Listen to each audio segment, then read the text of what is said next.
रूहानी यात्रा में महाशून्य का वर्णन किया जा रहा है। शून्य मंडल के ध्यान में शरीर में चेतना का खिंचाव और सिमटाव बढ़ता जाता है। हाथ व पैरों की रग रग खींचने लगती है। परिणाम यह होता है कि पहले तो सारे शरीर, हाथ, बाजू, पैर आदि में रस्से से खींच जाते हैं और फिर धीरे धीरे दर्द बढ़ने लगता है। हाथ व पैर की चेतना इतनी खिंच जाती है कि वे दर्द से फटने को हो जाते हैं।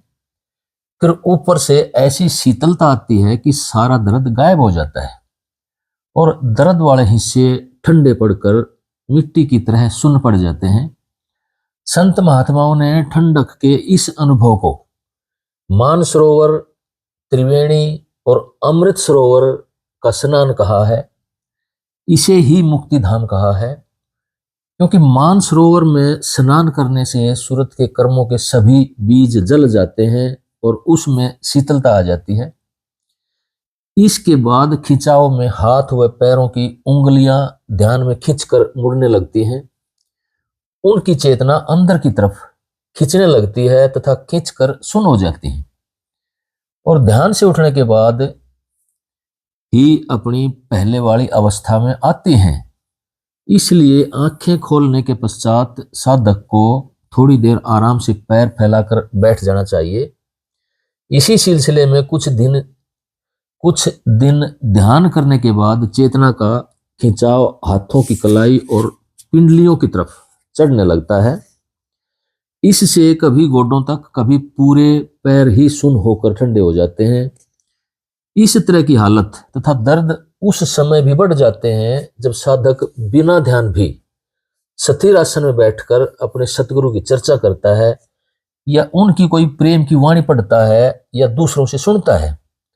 ध्यान की यह ऐसी प्रक्रिया है जो अपने आप ही चलती रहती है।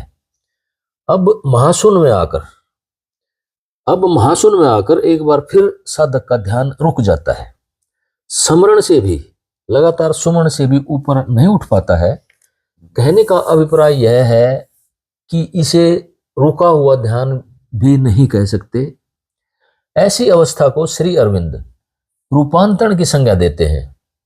जब शरीर, मन व अंतर्मन आगे की तरफ बढ़ने की तैयारी करते हैं और पिछली परमात्मा की कृपा को अपने अंदर सहन करने की अक्षमता पैदा करते हैं, वे कहते हैं कि विकास की प्रक्रिया में चेतना जब 2 कदम आगे बढ़ती है तो फिर 1 कदम पीछे भी हटती है, जैसे समुद्र की लहर, ताकि आगे बढ़ने के लिए ऊर्जा ग्रहण कर सके और अपने पिछले आधार को मजबूत कर सके। अभ्यास की उन्नति या चेतना की चढ़ाई बहुत ही धीरे धीरे बढ़ती हुई प्रतीत होती है। यह मंजिल ही ऐसी है कि इसका विस्तार बहुत ही विशाल है। यहाँ पर प्रकृति अपनी मूल अवस्था में विद्यमान है। यहाँ ब्रह्मांड की चोटी पर विराजमान सोहम पुरुष की शक्ति सुषुप्त अवस्था में, अर्थात अव्यक्त व अगति की अवस्था में विद्यमान रहती है। अभ्यासी जब ध्यान में बैठता है तो शरीर के किसी भी अंग में कोई दर्द नहीं रहता है। पैरों व हाथों में तार या रस्से से खींच जाते हैं। दूसरे शब्दों में कह सकते हैं कि उनमें दर्द नहीं रहता है और एक तरह से शांति उतरने लगती है। ऐसा लगता है जैसे सूरत अगले मंडल के खिंचाव और सिमटाव के लिए शरीर व मन को तैयार कर रही है और शून्य मंडल तक की चेतना को नीचे की चेतना में पूरी तरह उतारते हुए उन्हें रूपांतरण करने के लिए समय दे रही है और नीचे की नींव को मजबूत कर रही है। शून्य मंडल में हर बार ध्यान अगली अवस्था में प्रवेश करता था, लेकिन यहाँ पर हर एक जगह आकर रुक जाता है। कभी कभी ध्यान में या सतगुरु चर्चा में पूरे पैर ऊपर तक शून्य हो जाते हैं तथा बर्फ की तरह ठंडे हो जाते हैं। ऐसी अवस्था तब भी आ जाती है जब कोई विरह पैदा करने वाली या सतगुरु में प्रेम बढ़ाने वाली पुस्तक पढ़ते हैं या ऐसे विषय पर चर्चा करते हैं। रात को आंख खुलती है तो भी कभी कभी हाथ व पैरों की यह हालत हुई मिलती है। इस अवस्था में हाथ पैर उठाने से उठते नहीं हैं। उन्हें सही हालत में लाने के लिए कुछ समय लगता है। ऐसी हालत मुख्य तौर पर पैरों में होती है और कभी कभी हाथों में भी होती है। महाशून्य का मंडल पार करने के लिए अभ्यासी को बहुत समय लग सकता है, लेकिन समय का लगना तो मनुष्य के प्रेम और सदगुरु के मिलन के विरह पर निर्भर करता है। इसी मंजिल पर सालों या पूरा जीवन भी लग सकता है, और यदि साधक सतगुरु के प्रेम की दौलत से भरपूर है तो थोड़े दिनों में भी इसे पार किया जा सकता है। यह मंडल घोर अंधकार की घाटी है, जिसे अनेक संतों ने खतरनाक व राक्षसी ताकतों का किला भी कहा है। यहां से निकल पाना बहुत ही कठिन कार्य है। यहाँ के अंधकार में केवल शब्द ही ऐसा साधन है जिसे पकड़कर ऊपर चढ़ा जा सकता है। इस शब्द में कोई धुन नहीं है, लेकिन शब्द इतना कमजोर भी नहीं है जितना कि आज्ञा चक्र से ऊपर और सहस्रार से ऊपर पड़ने वाले अंधकार के शून्य मंडलों में था। यहाँ तक हर प्रकाश के मंडल के बाद अंधकार की रात्रि आती है। वह रात्रि कहीं पर अधिक और कहीं पर कम समय के लिए होती है, लेकिन महाशून्य की रात्रि सूरत के चढ़ाव के लिए बहुत ही कठिन है और लंबी है। इसे पार करने के बाद आगे दूसरी ही तरह की रचना का द्वार खुलता है, अर्थात भंवर गुफा से एक अलग तरह का अनुभव खुलता है, जहां संतों की सदा दिवाली रहती है, सदा रहने वाला प्रकाश है। यह पहले ही कहा जा चुका है कि जहां तक प्रकाश और अंधकार की आंख मिचौनी है, वहां तक चेतना में अस्थिरता है, चंचलता है, मन व काल की पहुंच है, लय और प्रलय की अवस्था है, कार्य और कारण का अस्तित्व है। जब प्रकाश का मंडल आता है तो आत्मा प्रकाश में खेलती है, और यदि अंधकार का मंडल है तो आत्मा अंधकार की रात्रि में प्रकाश की खोज करती हुई भटकती फिरती है। अब यह प्रश्न किया जा सकता है कि यदि सच्चखंड में सदा दिवाली है या सदा रहने वाला दिवस है, तो यहां भी रात्रि का अस्तित्व होना चाहिए, क्योंकि जहां दिन का चढ़ाव है वहीं रात्रि का भी पसारा है, जहां प्रकाश है वहीं अंधकार का होना भी अति आवश्यक है। लेकिन सच्चखंड में जाकर ऐसा नहीं है, क्योंकि दिन रात का अस्तित्व या प्रकाश अंधकार का अस्तित्व वहीं तक रहता है जहां तक साकार रचना का विस्तार है। सूर्य, चंद्रमा या सितारे मौजूद हैं। जहां इनकी मौजूदगी समाप्त हो जाती है, वहां दिन रात की आंख मिचौनी भी बंद हो जाती है। सच्चखंड में निराकार रचना है, जिसमें सूर्य चंद्रमा नहीं है। बिना सूर्य का प्रकाश आंखों को चकाचौंध करता है। यह वह प्रकाश है जिसके एक रोम से ही अरबों खरबों आकाशगंगाएं, सूर्य, चांद व सितारे पल भर में पैदा हो सकते हैं। इसलिए यहाँ का नूर अखंड व अनंत रचना का आदि है, जो कभी लय प्रलय में नहीं आता। इसलिए सचखंड में अंधकार का अस्तित्व नहीं है। यहाँ सदा रहने वाला दिवस है, सदा रहने वाली दिवाली है। अनंत रात्रि का अस्तित्व सबसे नीचे के स्तर पर भी है, अर्थात भौतिक, निश्चेतन और अचेतन में भी है, जहां पर आकर सूरत स्थूल रचना में सबसे निचले स्तर पर आकर सो जाती है और बेहोश हो जाती है। सचखंड में यदि सदा पूर्णमासी है तो मूलाधार चक्र और उससे नीचे की रचना में सूरत के लिए सदा अमावस्या है। यदि सचखंड में सदा रहने वाला महाचेतन पुरुष विद्यमान है, तो उसके सबसे नीचे के विस्तार में वही पुरुष अपनी अचेतन अवस्था में अंतः प्रेरणा या अंतर्ज्ञान को अपने अंदर समेटे हुए भौतिक सत्ता में सो रहा है। योग माया और प्रकृति की शक्तियों ने इस अंतर्ज्ञान को सूरत की आंखों से ओझल कर दिया है। सचखंड में यदि अनंत प्रकाश है तो नीचे की भौतिक सत्ता में अनंत रात्रि है। यही है वह रात्रि जिसके लगातार संपर्क के कारण हमारे जीवन और मन में अज्ञान समाया रहता है। भौतिक सत्ता की रात्रि में विराजमान अवचेतन और निश्चेतन में ही प्रकृति की जीवन लीला छुपी रहती है। यहीं के पिंड लोक में पुरुष प्रकृति का अज्ञान में व्यवहार क्रियाशील रहता है और सूरत आवागमन के चक्कर में फंसी रहती है। शारीरिक चेतना भौतिक चेतना का प्रतिनिधित्व करती है, जिसे भौतिक चेतना का विकसित रूप कहा जा सकता है। भौतिक चेतना अपने एक विशेष नियम के अधीन काम करती है, उसे बदला नहीं जा सकता है। उदाहरण के तौर पर उचित वातावरण मिलते ही बीज का उगना मिट्टी के कण द्वारा दूसरे कणों से पानी व तत्वों को खींचना या छोड़ना, शरीर का समय के साथ बढ़ना या एक विशेष समय के बाद उसका नाश होना, भ्रूण का गर्भ में बढ़ना या पेड़ का बढ़ना इत्यादि। इस नियम को तोड़ा नहीं जा सकता है। इसे बदलना आसान काम नहीं है। यह निचली प्रकृति का स्वतः संचालित नियम है। यही आत्मा का अन्नमय कोश है या परमात्मा के अन्न में शरीर की अभिव्यक्ति है। भौतिक सत्ता के अंदर जो नियम कार्य कर रहा है उसकी पूर्णता को चुनौती नहीं दी जा सकती है। यह अपने आप में अज्ञानता की पूर्णता है। इसलिए अचेतन के इस नियम की पालना में भी चेतनता का बीज विद्यमान रहता है, जिसके कारण सृष्टि का कार्य क्रमवार तरीके के साथ आगे बढ़ता रहता है। इसी नियम के अधीन सृष्टि की लय प्रलय या उत्पत्ति की पुनः अभिव्यक्ति होती रहती है। इसी अचेतन प्रकृति में जीवन या शरीर में प्राण फूंकने वाला निश्चेतन या अर्धचेतन पुरुष भी छुपा रहता है, जो प्राण चेतना का स्वामी है, जिसे प्राण में पुरुष या आत्मा का प्राण में कोश कहा जाता है।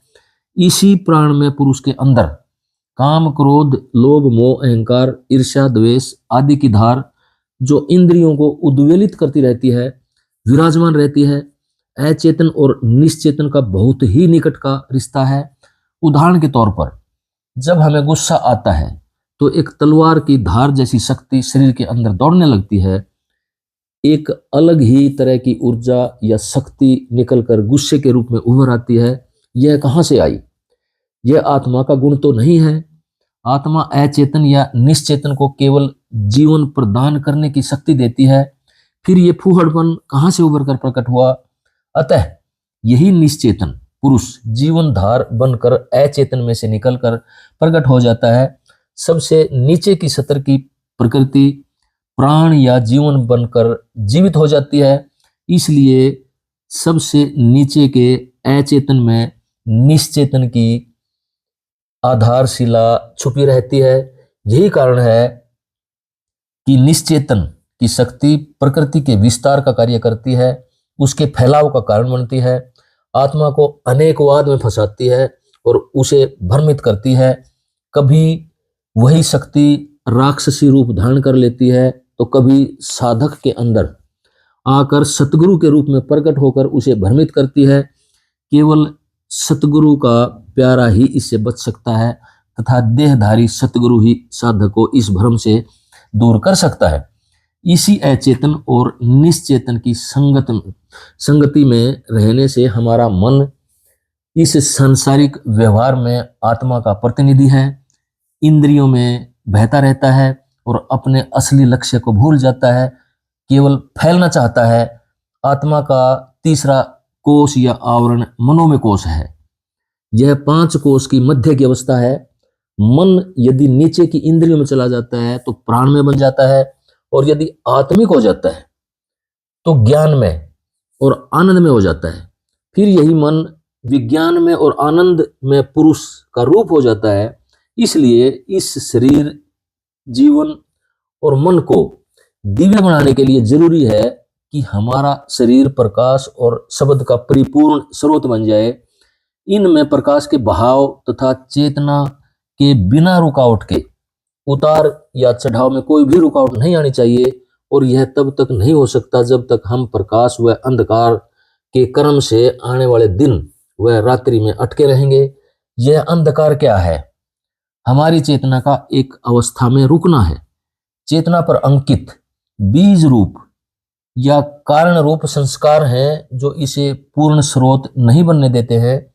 यह उसी तरह से है जैसे एक सेल, बैटरी या चुंबक के अंदर कोई ऐसे कण विद्यमान हो जो बिजली के बहाव में अवरोध पैदा करते हैं और उस बैटरी या चुंबक को पूरी ताकत बढ़ने से रोकते हैं।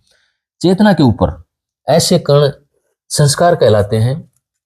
जैन धर्म में इन्हीं क्रम व संस्कारों के कणों को पुद्गल या परमाणु कहा गया है, जो आत्मा के अंदर घुस जाते हैं और जिन्हें परम ज्योति से अलग किया जाता है, संवर व निर्जरा का अभ्यास किया जाता है। इन्हीं संस्कारों के प्रभाव के कारण साधक ध्यान से कतराने लगता है, किसी न किसी तरह ध्यान से दूर हो जाता है, सतगुरु के प्रति भ्रम या संशय पैदा हो जाते हैं।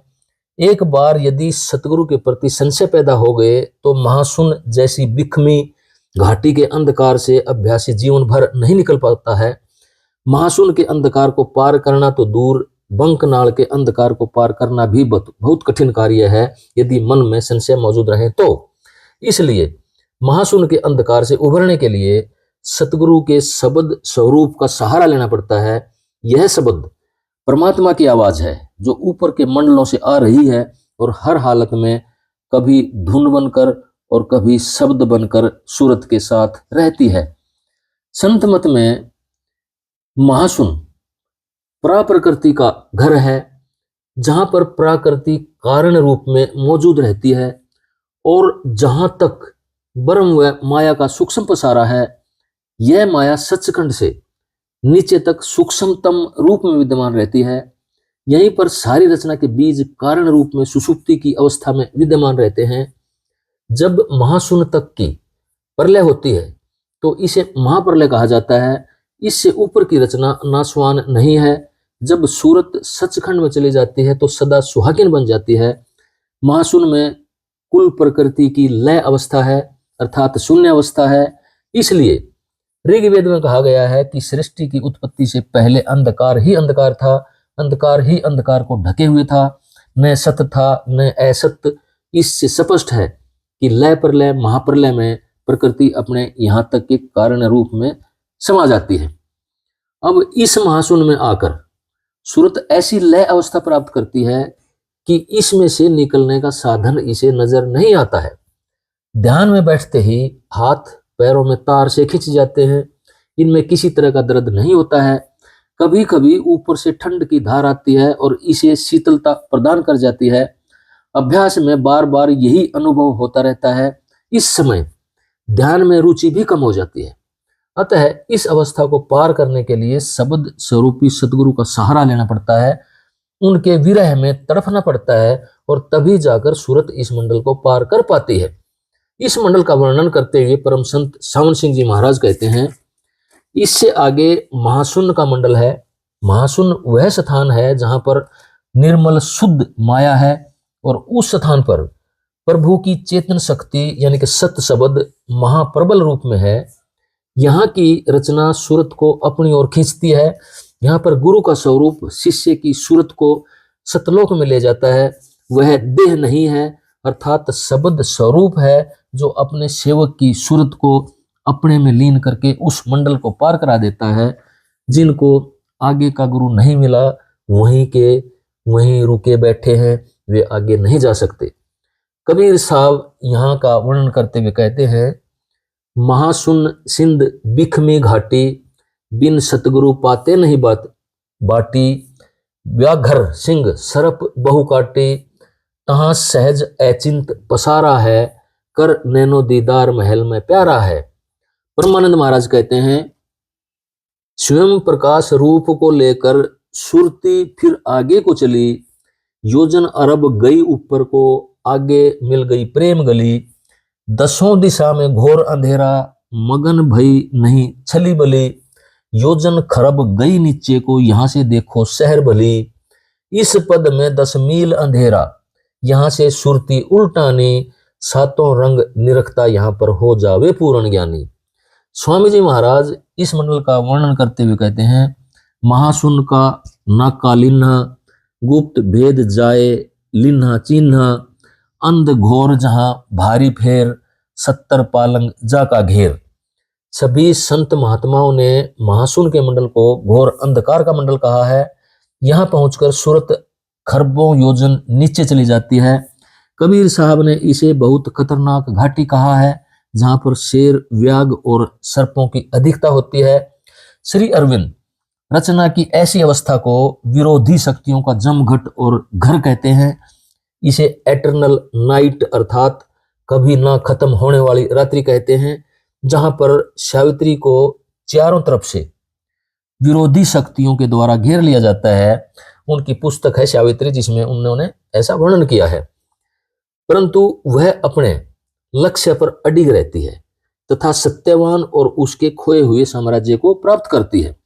लेकिन सूरत शब्द योग का अभ्यासी किसी भी विरोधी ताकत के अस्तित्व को नकार देता है और वह सतगुरु प्रेम की चादर में लिपटा हुआ अपने लक्ष्य तक पहुंच जाता है। राधा स्वामी।